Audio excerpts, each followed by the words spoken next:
Hei, salutare și bine v-am găsit la un nou episod de umor de calitate. Badea Gheorghe, un ardelean de-al nostru, se suie în tren și nimerește în compartiment cu un american. Stau ei ce stau, la un moment dat, Badea Gheorghe scoate din traistă un castravete mare și frumos, taman bun de mâncat. Americanul curios îl întreabă, ce este aia? Badea Gheorghe, mândru, îi răspunde, un castravete. La care americanul, zâmbind superior, ha, la noi în America sunt de 3 ori mai mari. Badea Gheorghe nu zice nimic, bagă castravetele la loc și scoate un măr roșu, apetisant. Americanul, iar, și aia ce este? Un măr, zice Badea. La noi sunt de 3 ori mai mari, se laudă din nou americanul. Badea Gheorghe se enervează, bagă mărul înapoi și scoate din traistă un pepene verde și dolofan. Americanul se uită cu ochii mari. Wow, ce e aia? La care Badea Gheorghe, uitându-se fix la el, îi zice, asta, dragul meu, e o boabă de mazăre. Un tânăr soț, agitat, vine în fugă la soția sa și îi zice cu sufletul la gură, dragă, mama ta a căzut pe fereastră acum o jumătate de oră. Soția, șocată, se uită la el și îi răspunde, și abia acum îmi spui?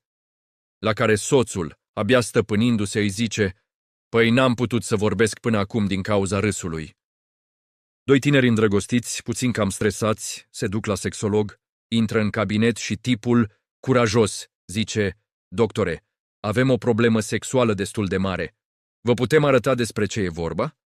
Sexologul, puțin surprins, dar profesionist, răspunde, sigur, cum credeți de cuviință?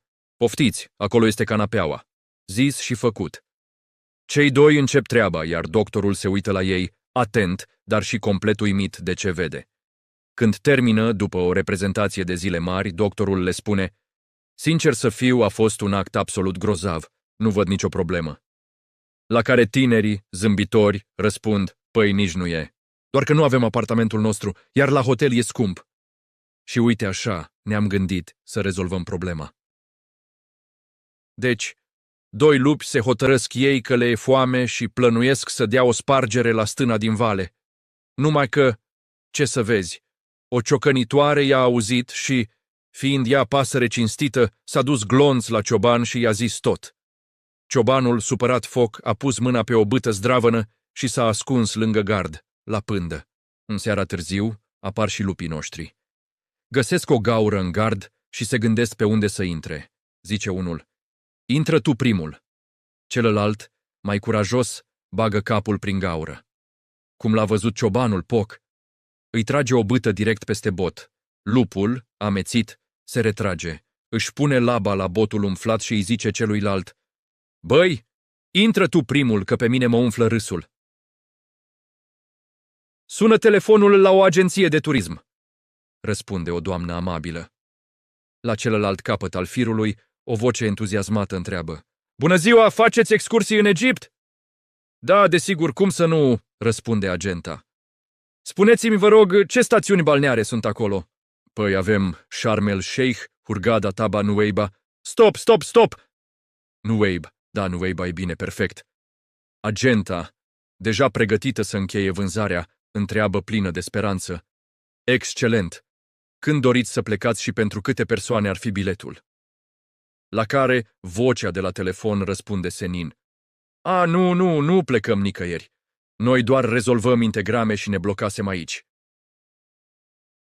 Un deținut foarte bine tratat este vizitat de gardian în celulă. Gardianul, foarte grijuliu, îl întreabă. Cum vă mai simțiți astăzi? Vă lipsește ceva? Bere la rece mai aveți? Ce să vă aducem astăzi la masa de prânz? Cotlet, mici sau sărmăluțe? Deținutul plictisit răspunde, am de toate, dar parcă aș vrea să fac sex. Dar nicio problemă. Vedeți butoiul acela în hol? Vedeți gaura din butoi? E treabă rezolvată. Merge deținutul plin de neîncredere.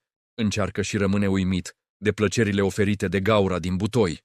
Foarte satisfăcut, îl întreabă pe gardian dacă mai poate să meargă la butoi. Gardianul îi spune, dar bineînțeles, în fiecare zi, mai puțin joi. De ce nu joi? De acum joia este tura ta să stai în butoi.